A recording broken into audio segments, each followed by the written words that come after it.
Hey, everybody.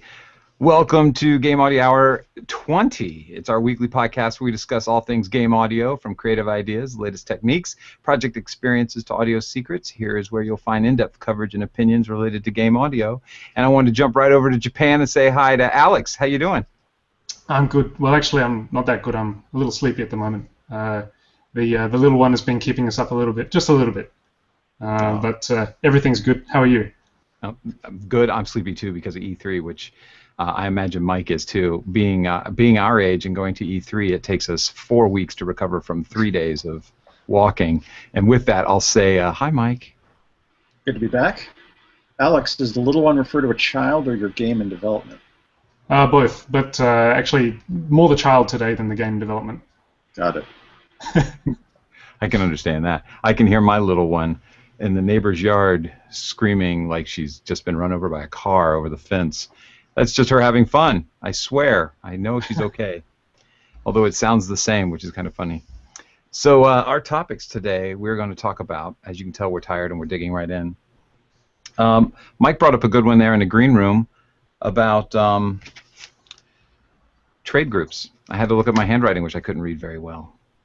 So trade groups meaning things like G.A.N.G and ASCAP and IGDA, I guess. What do you think, Mike? Yeah, I think those are all great examples.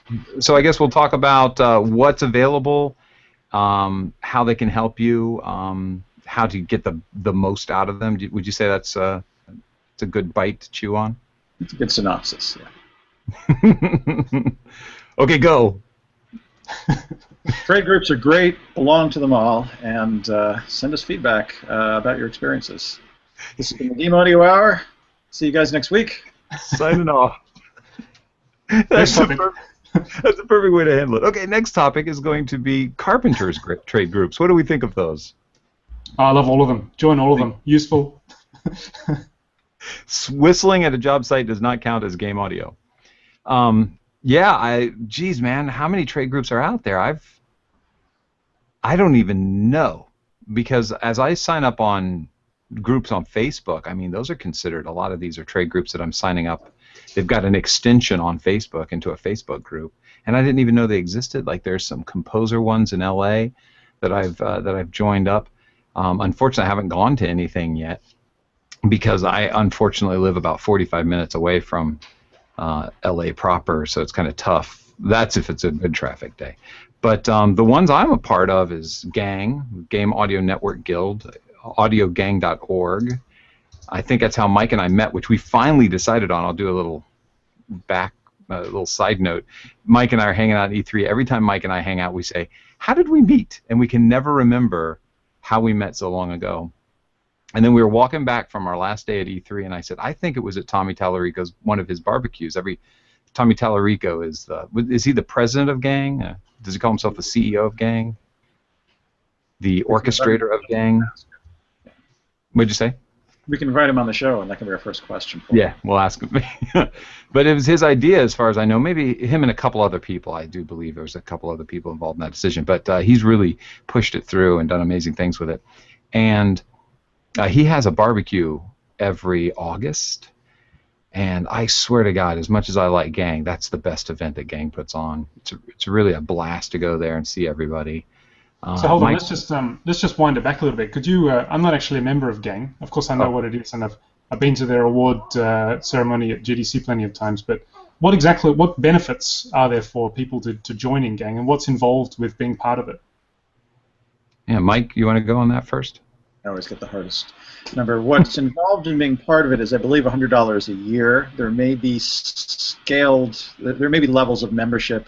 I don't have the data right here. Maybe, Kyle, you can dig that up while I vamp on this. But there may be different membership levels for students and other levels of participation in the industry. What G.A.N.G is essentially a community for people involved in game audio, which is probably by membership, I'm guessing mostly composers, but sound designers as well. And it was formed because game music and game audio still is such an oddball discipline. And certainly when G.A.N.G was formed, there wasn't really a central repository of wisdom for the field. There wasn't one central place where we could get together and share anecdotes and talk about salary practice and performing rights and all the things that we have in common. And I think G.A.N.G was formed just to allow us to combine our voices and experiences and share information and network and get together. And how many years has it been running? Oof. That's a good question. I'm gonna defer to Kyle on that. Yeah, I don't know. I'm headed out to the website right now to see if I can find all those answers. I want to guess like 15 years or something along those lines.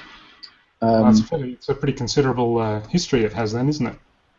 It's been around a while, and game audio has evolved significantly, I believe, during its existence, because if you think of the 90s, game audio was kind of a, when we discussed game audio, there was sort of a wistfulness in the air, and the thought of when can game audio get the same, when it can achieve the same production values as film music and film sound design.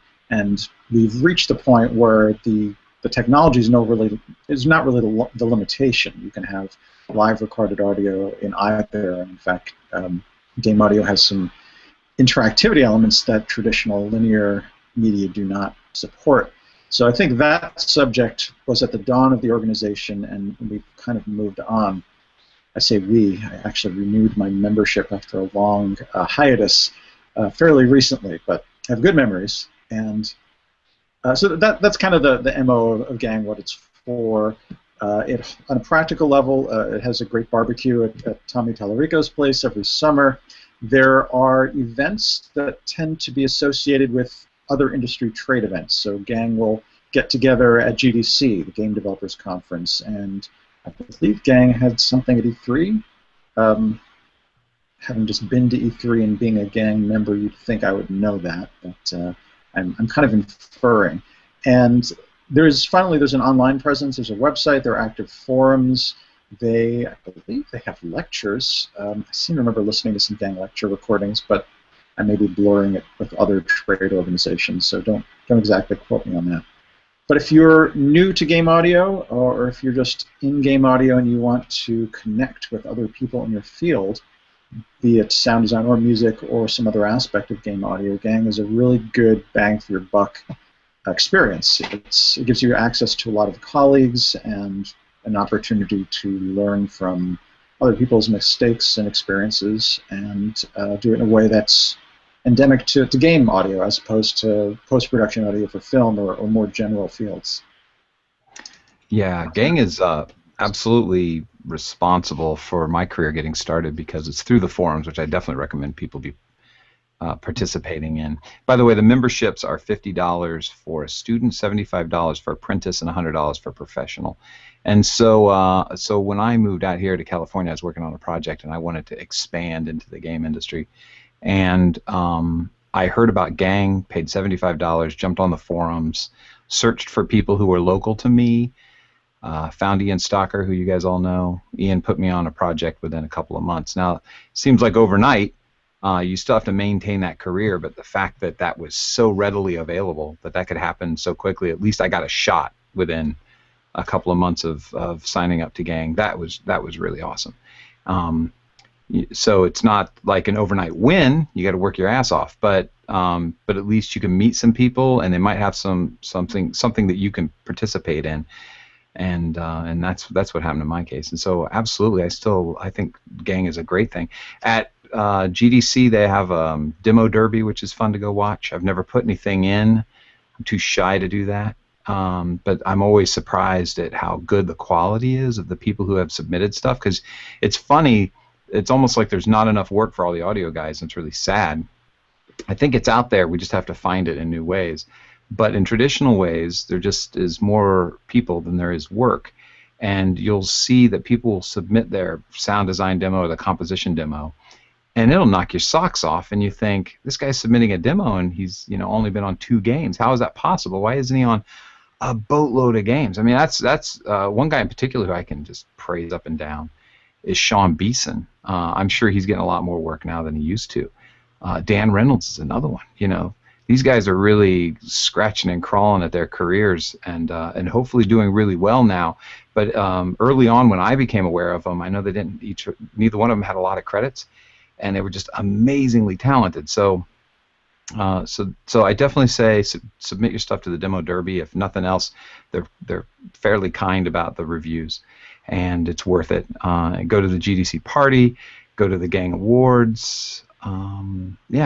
Get on the forums. Go to the barbecue if you're in Los Angeles, and that's a good roundup of G.A.N.G stuff that can keep you going for a while with a lot of information. And people are, the one thing I wanted to say, I'm sorry that I'm hogging for a second, is that a lot of people are so forthcoming about how much they should charge, and I like that G.A.N.G is open to giving you that information usually. I've never run into a case where I asked, how much should I be billing for this, and didn't get an answer. And the answer was a good answer. It wasn't just people spitballing. I don't want to say that you're always going to get an answer because I don't know. It's by person and their opinion and who read your post on the forum. But ultimately, I understand G.A.N.G's purpose is to be, hey, we're audio guys, and we want all of us to do well. And so we're going to share whatever information we can share to help you do well. And I've gotten flat out, here's what I charge per hour for a finished piece of music, and it helped me understand what I should be charging. So you feel that the $100 a year, kind of, from what it sounds like, sort of strikes me as being possibly on the expensive side. You feel that it's actually worth that amount of money every year to pay for what you receive? I do, absolutely. Well, that's good. I didn't know if Mike was going to go in there, and I didn't want to cause problems with the lag that we have, so that's why I was quiet so quickly. No, I agree. Especially if you're new to game audio, if you're in college or coming out of college, and you want to connect with professionals in the field, there are a lot of online resources and ad hoc Facebook groups and ad hoc LinkedIn groups, but G.A.N.G is as close as we have to kind of a town center, a central place that everyone in the industry knows about, and we'll get together either online or in in-person events to congregate. And it's a good opportunity for social connections, which can become professional connections, as is the case with your co-host Kyle and myself, since we met at a G.A.N.G event. And here I am, and I've worked with Kyle, and Kyle has worked with me. And once you hook into a network of people in the industry, you may find that it helps you in a lot of ways you couldn't anticipate in advance. Someone may say, "Gosh, I'm drowning in this project. I need someone to ghost a couple of cues, or do some orchestration, or to set up my studio." There are a lot of opportunities to work with other composers, which can evolve into just gigs. Someone may pass along a gig to you, or you may just end up with more projects than you thought. So if you have any competitive urges, or urges isn't quite the right word, if you feel that if you're nervous about maybe a competitive atmosphere, you'll find that it's the opposite of what you're expecting. It's a very friendly environment and very supportive. I don't think I've seen so many good attitudes collected in one industry group before. It's kind of remarkable how friendly and helpful and down to earth everyone is in that organization, from the members. Yeah, I think that's you can say that generally about across the board for the game audio sector. Being that because I'm involved in the graphics and sound as well, and the kindness and the warmth and the general kind of atmosphere of helping each other out is definitely much stronger in game audio than it is in, or at least in game compared to game graphics. Just there's a much stronger sense of help out your fellow game audio person than it helps out all of us. Mm-hmm. Yeah, absolutely. Absolutely. There was something I was going to add there, and now I can't remember. So if you had to pick two desert island industry groups, I guess G.A.N.G would be one of them. What would be the other? Well, there are a couple of categories of industry groups, and there are a couple I can think of. One are kind of fraternal organizations like G.A.N.G or the SCL, which I'll talk about in a little bit. And there are also performing rights organizations, groups like ASCAP, BMI, PRS, and the variants in many other countries. So if you could only pick two, you would probably want to pick one of each. So you get your royalties on that island, assuming someone's going to airdrop them in one of those little cartons with a parachute. You open up, and there's your royalty statement, which you can't really use. This might not be a bad segue to talk about performing rights organizations and how they address the needs of game audio. I guess it's more about composers in this case, since there's no performing rights for sound design that I'm aware of. Yeah, I don't know. I don't think so. The end of the whole game, the day that like synth makers start to get into performing rights and stuff like that about their products. Ooh, that'd be ugly. Well, in a nutshell, this is a topic that I think veteran composers are well aware about, but I'll give a short synopsis for the benefit of students and beginners. When you own copyright to a piece of music, you own the right to have it performed or integrated in a number of media. You essentially control the piece, and one of the rights is the right to have the piece performed, meaning in a public venue or something that is considered equivalent to a public venue. So if you're a songwriter, the right to have the music on the radio or in a club, that falls under performance rights. And since it wouldn't behoove anyone to have to go to every single venue or radio station or TV station in the world and kind of audit their books and say, hey, you played my music 4 years ago, let's figure out how much you owe me. There are organizations that do all of that work for you. And the way they work is they enter contracts with anyone who would perform your music. And this means clubs and venues. It means TV. The details here are going to get a little blurry, but I believe TV channels or stations or production companies for music that is incorporated into television shows. And this is a big source of income for many composers.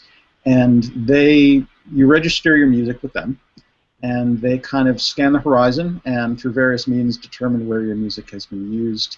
And in the event that they sniff out a usage, they will calculate how much money you're owed through a fairly complicated formula that is usually not shared with the public. But if I had to dumb it down, I would say they collect a bunch of money from all the people with whom they have agreements. These are usually blanket licenses. For example, a club might say, here's $400 a year. This gives me the right to perform any piece of music in the ASCAP catalog or the BMI catalog, and in exchange for which I'll tell you which pieces of music were actually performed during a given year. And ASCAP or BMI will go through all those logs, and they'll stack all the money they collected in one big pile, and then they'll decide how they're going to divvy that up, whatever they've collected, among the members. And that formula is often contentious and the source of heated debate. But at the end of the day, you will get a check if your music has been used in what's called a surveyable medium. So this has major implications for anyone doing music for television, since that's a big source of performance royalties, and also traditional pop acts, anyone whose music might be on the radio or internet radio or venues. So an interesting question is, why do video game composers care?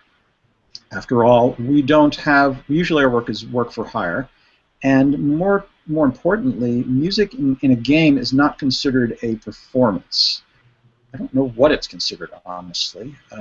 It may not have one of the traditional categorizations under copyright law, but whatever it is, if someone is sitting down playing Kyle's Quest 5, which is populated entirely with Kyle's music, it doesn't matter how many human beings are all playing that at the same time, that is not considered a music performance. So the question arises, why do game composers care, since they can't collect money anyway? And I'll come up with a couple of answers, and maybe Kyle and Alex, you might be able to chime in with some others. Nope. One is, sorry? Oh, sorry, I just heard some loud noise that I didn't know. Yeah, so one of my cats is opening and closing a cabinet door. No problem. I'm deciding if it would be a break of professionalism to get in and reprimand the cat. Pardon me. Hey! He's gone. Lolcat strike again. Yes, here at Game Audio Hour Studios, as you know, every cat has to be registered and licensed. It's a very high-end facility we work in here. And it just looks like my living room. Anyway, I guess they're all gang members too, are they? Yeah. Indeed, they all have cat memberships, which is only $15 a year. So if you're a cat, it's a really good deal. Oh my goodness, you're going to get us in financial purgatory. Any idea what I was? Oh, right. So why do we care about performing rights organizations? Well, one answer is that your music may have a life outside of. Sorry, the cat's getting near the cabinet again. Your music may have a life outside of games per se. If it's not a work for hire, let's say you keep the rights to it, then you may find that your music is useful. It can be repurposed for music production libraries, or you might find a film or television show, and you can reuse it for that purpose as well, and find yourself enjoying a revenue stream from performance royalties. And you would need membership in an organization like ASCAP or BMI, or if you're in the UK, it's PRS, etc., to collect those royalties for you. So music production libraries are a good reason why you might want to be a member, even as a game composer and ancillary uses of your music. I'm thinking more exotic scenarios where, let's say, your music is included in the Game Music Live, Video Games Live. That's the concert, is it?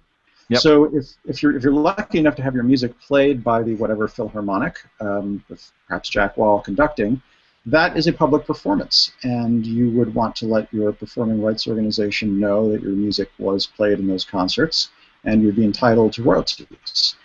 So there are all kinds of off-the-beaten-path uses of your music that might come up and might incentivize you if you were to join ASCAP, BMI, etc., and do all the paperwork. And I think as a composer, it's a good idea to do it even if you don't think you have anything that's playing in surveyable medium in the near future, because you just never know when these things are going to pop up. And you want to be registered and raring to go with these organizations, with one of these organizations, in anticipation of those opportunities. Which one? They also. Oh, sorry, Carl. Go ahead. Sorry, Mike. Which one do you belong to? ASCAP, BMI? My answer is slightly more complicated than is usual. Usually, you just join one organization, and they handle all your domestic royalties for whatever country you live in, and they have reciprocity agreements with their analogs around the world, so that if your music is played in, let's say you're in the U.S., your music is played in the UK, PRS figures that out. They send information and money to ASCAP, and ASCAP passes that along to you. So typically, whatever country you're in will have one or more organizations, and you will belong to that one. In the U.S., we have 3 choices, I believe, for domestic royalties, and they are ASCAP, BMI, and CSAC. And I belong, to answer your question, I belong to ASCAP, but I also belong to PRS. And what you can do if you choose, it's a little extra paperwork, is you can belong to multiple organizations and divvy up the territories of the world between them.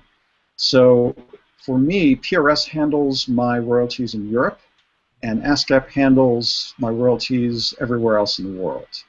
The reason for doing this, in short, is you get a little more information about how your music is being used overseas if you belong to another performing rights society. There may be other royalty types in Europe in particular, which we don't collect in the US, but you might be entitled to. There's something called performance mechanicals that you can get if you're a member of a European performing rights organization, and I don't believe we acknowledge those in the US. So there are a couple of reasons. It's definitely not necessary. You can be perfectly happy as a member of a single society and have them do all the work for you, and that's fine. My needs are a little more involved than most people's are. Kyle, what are you a member of? I'm with ASCAP. So I have a question for the both of you. For an upcoming game audio warrior in the field, at what stage of the development of somebody's career do you think it is prudent to start signing up to such groups? If you're sort of upcoming and you're just working on small titles, then the chances that your music gets used for something else or performed publicly, if you yourself think the chances are pretty low, is it even worth it signing up for these groups? At what stage would you recommend that somebody who's getting into this industry sign up to the groups? Early or late, or what do you think? What do you think, Mike? I'll let you go first. Do you mean specifically a performing rights organization like ASCAP? Yeah, that's right. I'm inclined to say, as soon as you start your professional life, you might as well affiliate yourself as a writer and a publisher with the PRO of your choice. Unless money is super tight and you really care about whatever fee they charge per year. Because it behooves you to learn how they work and to look for opportunities to gain revenue from your music. And there may be opportunities you're not aware of that fly by because you're not a member. So to give one example, ASCAP has something called the ASCAP Plus Awards. And they're not awards in the sense of the Tonys or the Oscars. They are cash amounts. They're bestowments of cash that are granted to composers who have music being performed in places that might not normally result in royalties, might not normally be surveyed, but have some prestige value. So let's you have a big concert, let's say you're graduating with your master's degree, and you have a big performance of your music. Probably the hall is not sitting there doing their paperwork and mailing cue sheets into ASCAP, but you can tell ASCAP about those performances, and they will review them and actually kick you a little bit of money. And this applies to musical theater and classical music and a couple of categories that don't normally enjoy the attentions of the ASCAP surveying system. I would be surprised if BMI did not have an equivalent program of that sort. So you might find that just coming out of school, you have some opportunities to try and get some revenues from performance of your music. But the main reason is I think it's good to learn about how these organizations work, and the best way to do is just to plunge on in. And when a need arises for you, let's say you suddenly branch out into film and you have a film gig, or your music is used in a commercial for the game that you scored, and you were wily at the time of signing contract, and you said, you have to renegotiate that. Then you'll be ready to go. You'll have your ASCAP membership or your BMI membership or CSAC, and you won't have to panic and say, oh my gosh, what do I do? You'll kind of be in the system. So as long as you can scrounge out whatever they charge these days for membership, I say it is worth joining. And ASCAP itself, and I'm sure BNI, have their own educational resources, and there are people in their departments who can give you advice, and they offer some of the social benefits that an organization like G.A.N.G does. So that's the extremely circuitous, long-winded answer to a simple question. And I agree. I think you should sign up right away. And you're paying a $50 one-time fee as a writer. You can also sign up as a publisher and pay another $50 one-time fee. So $100, and they don't charge a monthly fee or anything like that. I don't see why not. As long as you're, you're in your, like Mike said, you've started your professional career. There's a chance this stuff will get used, and you've got $100 laying around. Why not? What's the difference between so you said ASCAP, BMI, and what was the other, CSEC, did you call it? CSEC. CSEC is a much smaller organization, and I believe it mostly covers country and Western music. It's atypical for a media composer to belong to CSEC, though I'm sure there are some people who do. What are the salient differences between ASCAP and BMI?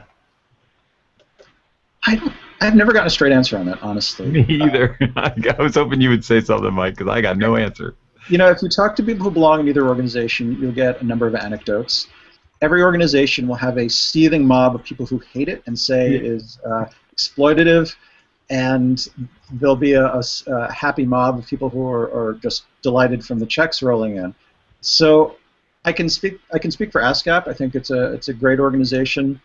It does require a little bit of attention to your cue sheets to make sure everything gets registered. So if you join, you'll want to log on, just keep track when you register music, and make sure that it appears in the database. There's a little bit of diligence you have to do, and maybe that BMI is more on the ball in that regard.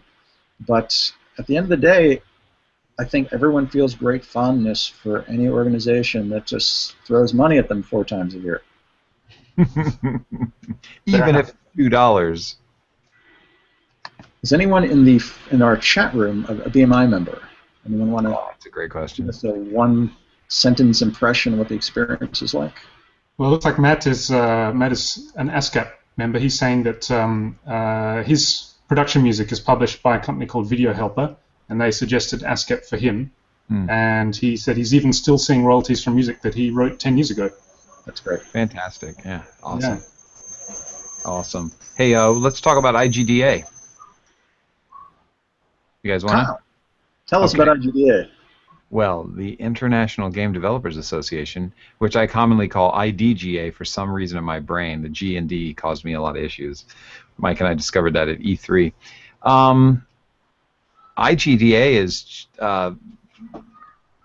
probably the primary source of networking parties that I attended, GDC and at E3.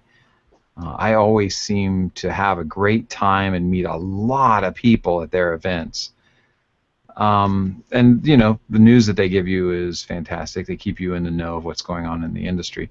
But Mike and I went to the IGDA party after E3, sat down on a couch talking about my business and talking about investor stuff that I've been experiencing, both good and bad, and sitting right beside us is a venture capitalist,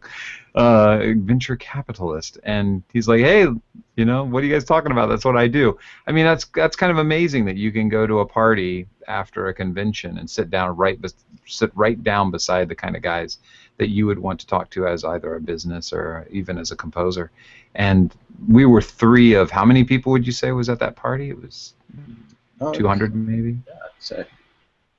Yeah, it was. So it's pretty impressive. They seem to really have their thumb on the pulse of what you would want to see as a networking opportunity. They also have. I can't figure out what adjective I want to use to describe this, but they seem to really know how many events to throw for networking that aren't parties. I'm sorry, I'm struggling with the words right now, but there's always something coming up at some pizza parlor, or everybody's going to meet at some social outlet and get together. And I always want to go. There's always something really interesting that I want to go see. And again, I'm kind of far away, so I don't make as many as I should. But I really like how much effort they put into making sure that people get together. Mike, save me here. What's the terminology I'm trying to use? They have, this may be it, IGDA has a number of local chapters. That's what I'm trying to say. Thank you. Yeah. So yeah, what you can do is hop on to IGDA's website. .org. .org. And you'll find there's a list of local chapters, and you can simply look through it and try to find one that's in your city or maybe an adjacent town, or there may be multiple chapters in the same city. So that's a great way to see if you can use IGDA as a source of local networking. So the other organizations we've been discussing tonight have been composer-centric, and think of that as a place to go and network with your peers and share information with your peers. IGDA is an organization that is comprised of people you might want to work for. So it's game industry wide. It is not at all about audio, or not exclusively about audio by any means. It's developers and business people, programmers and artists, art asset designers, and just anyone involved in game development. So that's where you may find people who can directly advance your career, and it's a great networking opportunity no matter what. There will be composers and sound designers there, and audio leads and audio programmers as well, so you may also find more opportunities to network with peers. But if I'm addressing the same hypothetical college student or beginner in the industry, it's a great way to be in touch with the people who are the decision makers who may decide whether or not you get hired. Very true. Very, very, very much true. Hey, Alex, what do you guys have in... Oh, go ahead. Sorry, go ahead. This is probably the answer to your question, but IGDA actually has chapters in Japan as well. And I'm not a member, but my development partner at Winning Blimp, he's a member. And when he was first getting into the industry, I believe that IGDA, the Japan chapter, was very useful for him as well. Just as you said, Mike, for getting to know people in the industry and people in the local area. So I guess that IGDA may have a more international scope, which is great. You know, Alex, to answer your question about whether G.A.N.G is worth the like $100 buy-in, I just realized I left something, a glaring omission in my description of what happens with G.A.N.G, and IGDA offers the same thing. They get together with people that are related to the industry and will negotiate a discounted package for like a sound library or something. I think that I got 15% off of an East-West library when I first joined up, and I took advantage of it. You know, that wasn't available in any other avenue other than going through G.A.N.G. And I'm looking here at the IGDA website, and they've got 10% tuition paid to DeVry University. That's pretty cool. But the reason I was looking up their website is because I couldn't remember who offered insurance. Was it IGDA or was it G.A.N.G? And you know, as independent guys, insurance is not something that, you know, is being supplied to us by a company. So I know I've looked a lot into insurance having a kid and trying to find the best deals, and that's a pain in the ass, and I will use the word ass to negotiate, is trying to find the best deal for insurance. And IGDA did that for you. They have a health insurance offering. So, you know, there's all kinds of great stuff. It is U.S. only for that health insurance, but there's a lot of benefits to being part of these organizations, not just networking, which is obviously, I would say, is the most capital reason you'd want to join one of them, so that you could meet people, your peers, meet people who need you to help them with their projects. It's a great way. But on top of that, if you are looking for the best health insurance and you're having trouble, here's what, $50 a year I think it is to IGDA. I don't know the price. You know, and G.A.N.G, I think, was looking into health insurance at one time. I know that they offered legal advice through a specific person at G.A.N.G. I don't want to say his name because I don't know if he's still doing it anymore, but that was really useful. A guy would go over your contracts with you. You know, that's really useful stuff, and people need a lot of help in those areas. Is G.A.N.G primarily America focused, or are they more global in their activities? I don't know, Mike. Do you know? I am popping over to the G.A.N.G website. That's an excellent question. So I will fill the air while. Yeah, you know, the event. I live so close to L.A. that I'm always involved in. I'm always doing some sort of G.A.N.G something or other, and I see most people there are L.A. locals as well. I mean, mostly because if it's a networking event in L.A., it's what you're going to see. But when you go to GDC, I see all kinds of people coming in. To be part of the G.A.N.G Awards, to hang out at the G.A.N.G pre-show. By the way, there's almost always a G.A.N.G pre-GDC get-together at some restaurant, and I meet a lot of international people there as well. So I'm presuming the answer is yes, that they have some sort of international chapter or membership sign-up thing. Yeah, unfortunately, just to give a little bit of the perspective on how things are in Japan, I think in general, freelance or independent game developers are the minority anyway. Most people who are in the game industry here, it's seen as being more prudent to affiliate yourself with a company immediately, so you don't get people who are just sort of freelance or just going solo on their own. Which means then there's less necessity for those big industry groups to, you know, pull together independent people for the benefit of each other. So unfortunately, other than the IGDA Japan chapter, I actually don't know of any other industry groups that span across the different game companies in Japan. One thing that's recently begun up is the BitSummit game event, which I think I've spoken about before. That's actually the reason that's very significant. Is it's the first time in Japan that independent and smaller game companies have had actually a stage to voice their work. Up until now, there's been no recognition for the smaller groups, and perhaps, you know, with BitSummit gaining in recognition here and popularity here in Japan, we may actually see the formation of groups such as G.A.N.G or such as a Japanese version of IGDA that kind of, you know, bringing together independent developers, or even just bringing together people in industries in different companies across the company boundaries. In general, it's a different topic of discussion, but in general, in Japan, these companies exist like sort of isolated little islands, and they don't tend to really sort of interact with each other very much, which is not very good, but you know, such is the nature of the industry here. I was going to ask you. You went right into what I was going to talk about. Was IndieCade here in well, I mean, it's an international festival of independent games, but it's held here in Los Angeles in Culver City. And, oh, man, I love that event. It's so fantastic. And, you know, I know we're talking about what was it, trade groups and stuff. But it goes to mention also that being an independent person, if you're looking for trade groups to find networking opportunities and stuff like that, you really do have to hit up conventions such as IndieCade. I mean, this is an enormous thing. And we were at E3, and we spent most of our day, I would say, on the last day at the IndieCade booth, or at least surrounding it with all of the cool projects that they had surrounding the IndieCade booth. Wouldn't you say, Mike? You know, I only got a glimpse at that area, but I actually only heard of IndieCade, I think, for the first time this past E3. So, but I saw it looked cool. But I'll defer to you as the expert. Oh, no expert whatsoever. Just following friends. You kind of find yourself paying attention to IndieCade in the industry with the rife amount of layoffs, and you've got all these talented people who've got some time on their hands, and sure enough, they go and start to develop some independent projects and submit them to IndieCade, and then next thing you know, you're hanging out with a bunch of friends at IndieCade. IndieCade really feels like what IGDA, or what I just lost it. GDA, Game Developer Conference. GDC, thank you. Man, my brain does this whenever I hit record.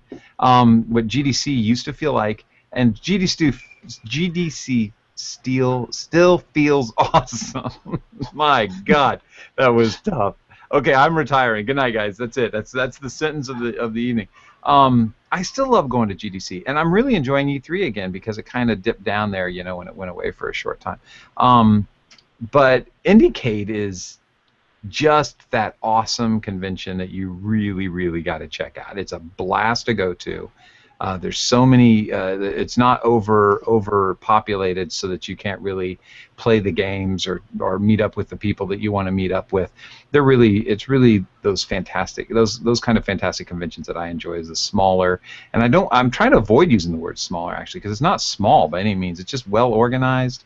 And really just cuts right to the bone. You get to go do the fun things, talk to the people you want to talk to. It's a real blast, which I know is what GDC shoots for. And GDC, when E3 started to die down, got a little bit of that E3 in them. You know, they started adding a little E3-ness to them to make up for what was lost, and I do appreciate that. And so I don't disparage that at all. But IndieCade is still that passionate and very local kind of connection to people, which I really enjoy. And a great way, if you have that availability, if you can go there and rub elbows with people that you really want to meet, then there's your opportunity to network with people who you might not get a chance to see, or might not answer a cold call email, you know.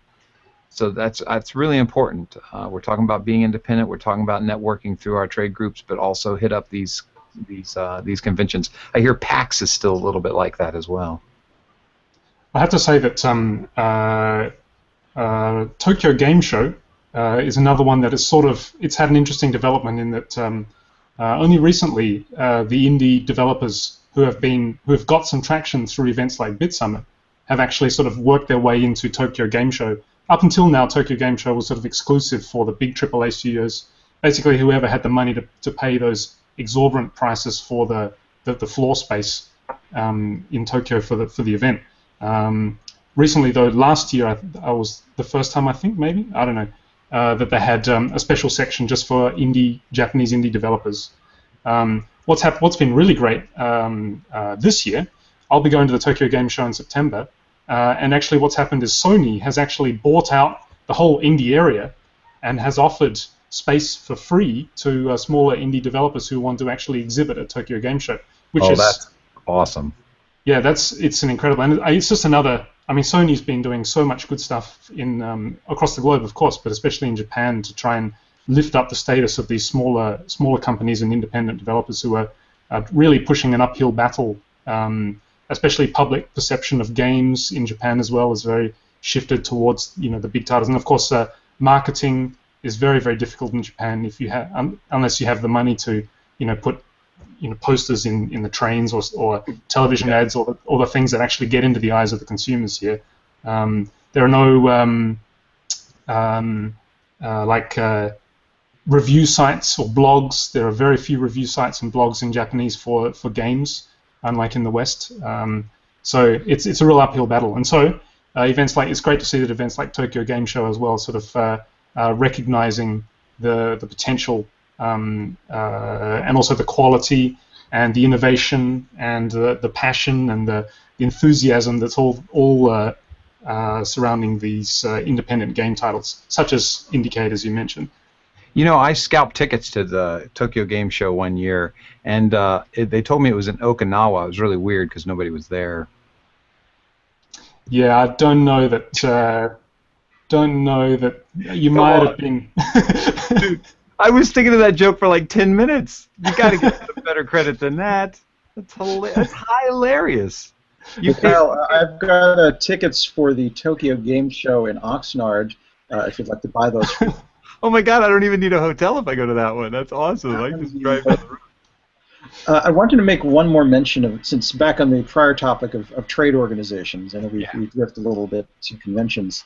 Yeah, there's one more that I promised to mention earlier, and I feel like I should give them a good plug because they're also very useful to video game composers, less so sound designers, audio programmers, etc. But if you're in the music side, the Society for Composers and Lyricists is a very useful organization.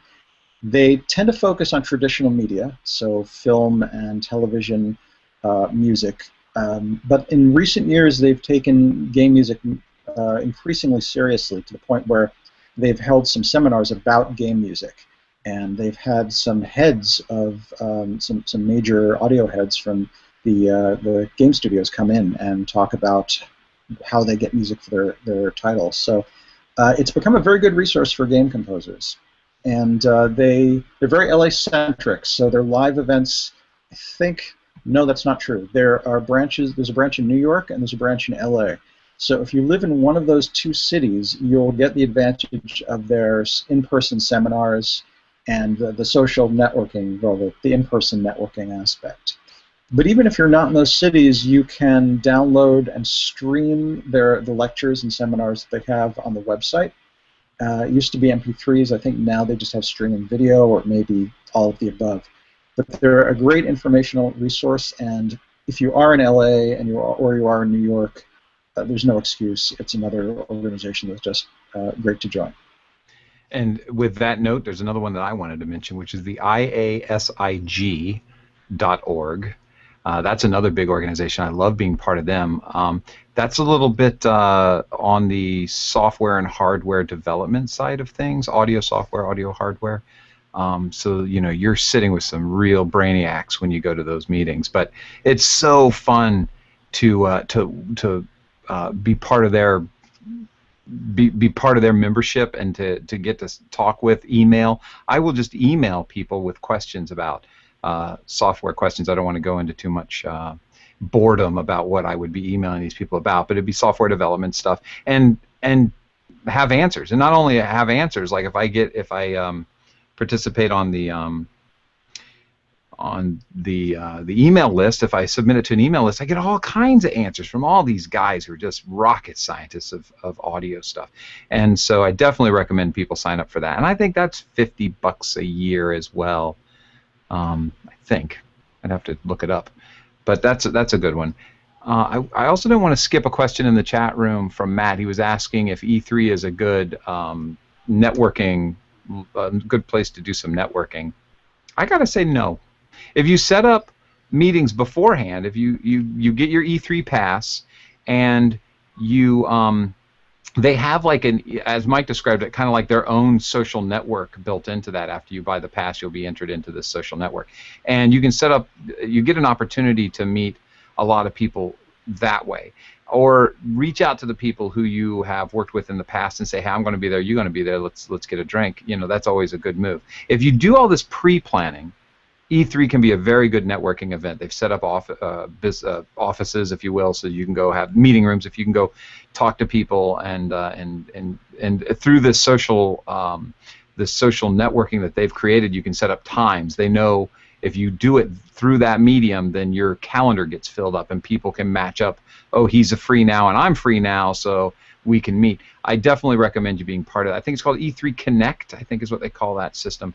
I definitely say sign up for that. Reach out to the people that you've worked with that you want to see again, and you can set up some really good opportunities to have networking. If you're just hoping to run into some people on the floor and maybe set up a time to network with them, they're probably going to be overly busy if they can even hear what you're saying, because it's so loud at E3. You know, you're just mouthing words and people are shaking heads, and you're thinking, I just landed a $4 billion contract to write sound design for this next game, and all they were doing is shaking their head yes, because they had no idea what you were saying over the loudness of the thing. So so you got to take that into consideration. Set it up beforehand. E3 is a good networking event. Do it on the floor, you're going to have trouble. Would you agree, Mike?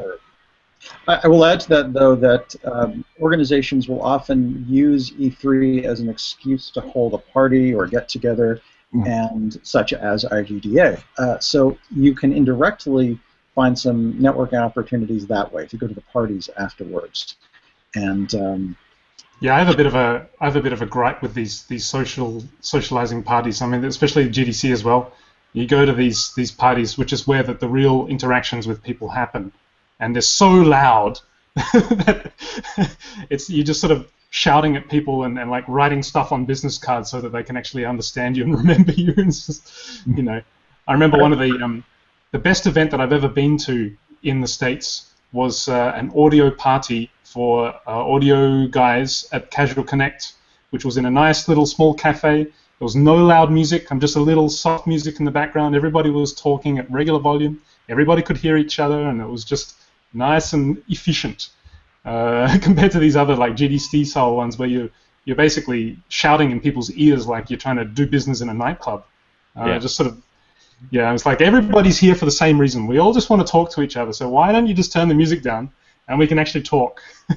I will say though, one of my favorite GDC moments, was it GDC? Was I had a meeting with CCP Games, and we were sitting at I think it was GDC, and they had just gotten World of Darkness, and so they booked this nightclub, and it had just all this goth everywhere, people dancing in bird cages. It was quite the experience, and I do mean people, both sexes. And so I was having a meeting with I can't remember his name. I apologize if he watches the show, which I doubt.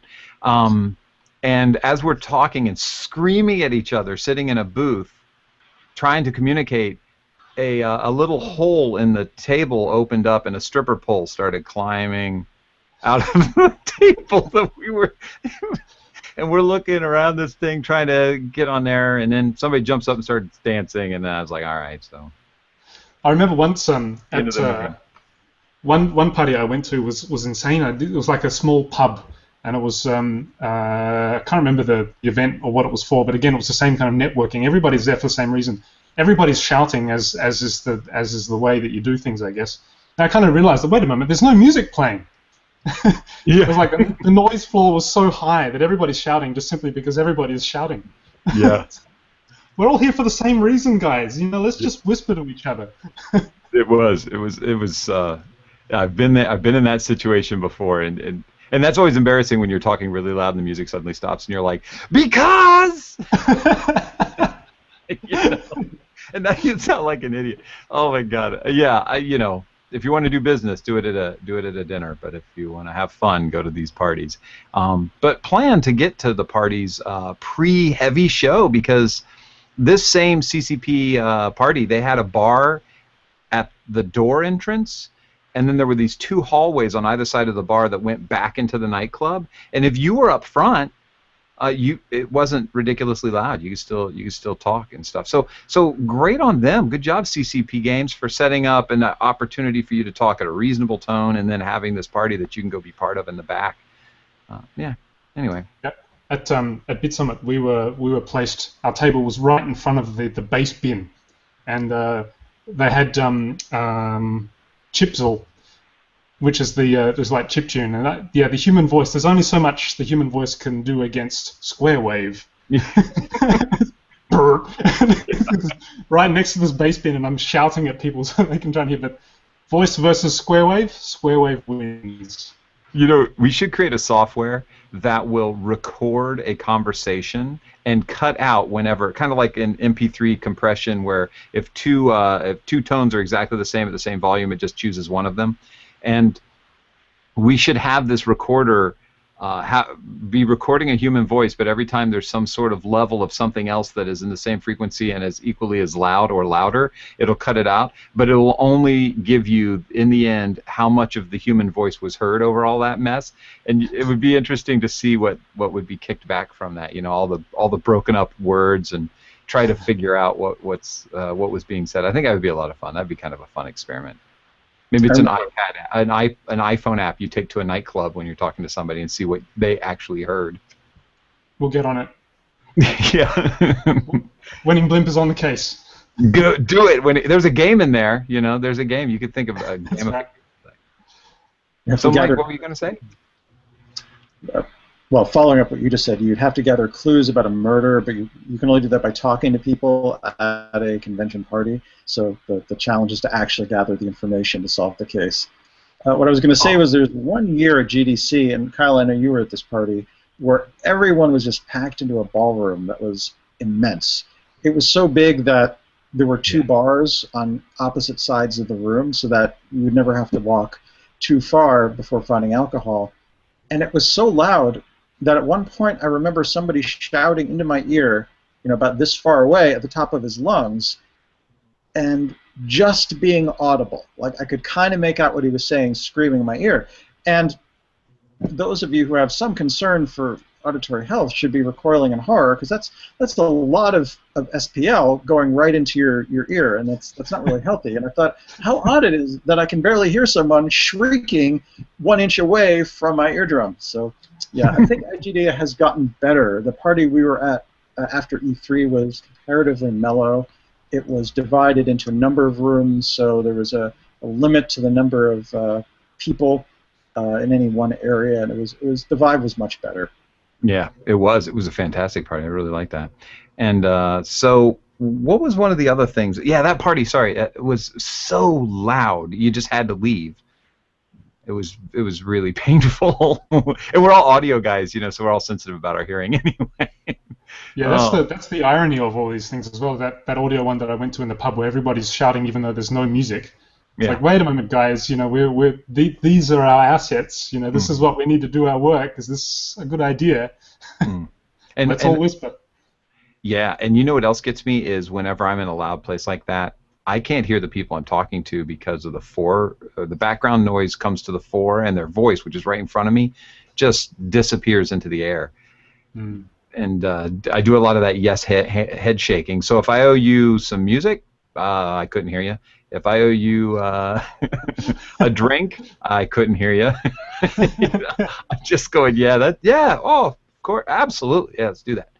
I have no idea what I signed up for. Well, guys, we have hit I think we might be 59 minutes. So I think that was a great topic. Thanks, guys, for giving so much information. Hopefully that was of some use to people who may be interested in checking these organizations out or the conventions we've mentioned. Because I think everything we've talked about has some advantage for a beginning or even an advanced composer, sound designer, etc. They're all very good industry resources. Yeah, and we're going to do an E3 wrap-up, I think, next week, because we all need to get together with our notes and talk about the stuff. And Vince also, who was at E3, is now in Japan, who Alex is going to meet with tomorrow, and Vince will be the only guy who has met all of us. It's true. Wow, how about that? Yeah. But so we blame you, Alex, for not coming here. That's all. Oh, sorry. I mean, you guys, you should just come over here. I mean, it's not that far. Just swim across the pond. Not that far at all, right? Stop off in Hawaii. Not a bad deal. Yeah, there you go. Get a drink on your way. Yeah. So yeah, you're going to see Vince tomorrow, right? It was something exciting. You said you guys were going to go do, huh? Yeah, well, we're going to. There's a famous district in Osaka that's sort of like a mecca for antique shops and electronics shops and kind of obsessive manga, anime kind of subculture kind of shops. And there used to be a place where you can browse a nice collection of vintage synthesizers. So if it's still there, I'm going to see if I can take him to that, and we can see if we can pick up some nice kit for Vince to take back. Awesome. Or I'll leave here with me. Yeah, I'll take very good care of him. That's right. Yes. Thank you for that one still remaining Moog modular that's out there. That's Thanks for picking that up, Vince, and storing it at my house because it's way too much to put on an airplane. You wouldn't want to travel with that, no. Yeah, you can leave it with me. So, anything you want to promote? Me? I think last week I mentioned that I entered a sound design competition for Yuhi's synthesizer. Actually, I scored second place, and I missed out first place by 1 vote. So I know. Yeah. So anyway, they're doing a part 2 of this sound design competition. So I've done two more patches for that. But anybody's into sound design, as in sound synthesis, definitely check out Yuhi's Basile. That's German for bacteria. How do you say that, Carl? You speak German? Not very well, no. Okay. Anyway, check it out. It's a fantastic synthesizer, definitely for the purists. I'm going to check it out. Now, can you get that for free to enter the contest? Yes, you can. Actually, there's the beta at the moment. It's still in beta, but the beta is public, so you can actually get that for free. And how do you spell it's BAZILLE. Oh, Godzilla with a B and an A. Yeah, Godzilla with only the Z and the 2 L's and the I, but yeah, basically you got it. Everything's Godzilla for me. Awesome. Yeah, and also speaking on those notes. Sorry, Mike. Before we go to you, because I want to make sure we get a chance for you to talk about anything you want to promote. Eventide is giving out software right now. I can't think of what it's called. Till July 8th, it's $250 after July 8th. So go to eventide.com. Really quickly so I can look it up and see what it's called. But anyway, it's definitely worth checking out. Yeah, it's a channel strip. Channel strip with EQ, gates, compressor. I thought about it. One thing that users should take note is that you do need an iLok account. You don't actually need an iLok itself, the dongle, but you do actually need to sign up for an account. So if you're adverse to iLok, then you may want to just take note of that. Yep, that is exactly the case, and it is eventide/audiodivision.aspx. You'll see a link to it called UltraChannel, and I have not messed with it yet, but I love Eventide, so I know I'm just going to love this. So definitely jump on that bandwagon. My God, $250 for free right now till July 8th. So, Mike, you got anything you can promote? You want to talk about anything? Finally, I was wondering how long I was going to sit here through all your little last-lick announcements till we got to the point of the show where I can finally talk about things that I wish to promote. I have nothing to promote this week. I thought that's what you were going to come to. Saw that one coming a mile away. It took me so long to get there, though. I apologize. Yeah, so I guess that's it then. So hopefully this is helpful. Thanks, chatties, for showing up again. We love having you guys in the chat room. And like I usually say every week, saving my bacon. Although this week I didn't stumble as badly as I normally do. I've been practicing. With that, I'll say goodbye, everybody. Goodbye, buddies. I said buddy because I said I wouldn't. And I'll see you guys next week. See you next week. See you. Bye.